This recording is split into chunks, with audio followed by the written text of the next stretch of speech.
Alright, enough time has passed. Can we finally start blaming the DPS and Marvel Rivals for losing rather than the actual healers? Yes, you DPS insta-lock players who think you are the main character of every single match, you are more than likely the problem. Because let's be honest, for the games that you lose, it's usually because your DPS is something like 4 and 12.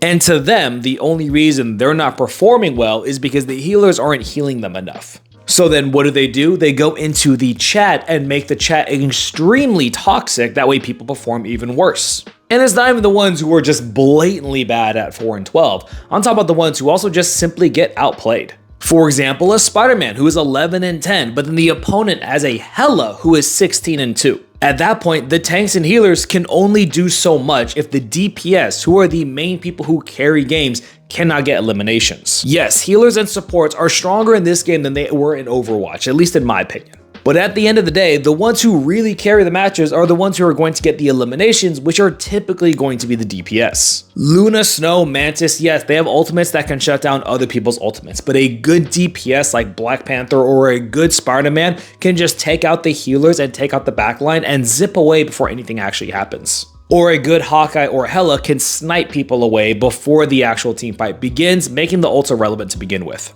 So I think it's time for people to realize if you're losing a game, it is more than likely, not all the time, but more than likely, your DPS.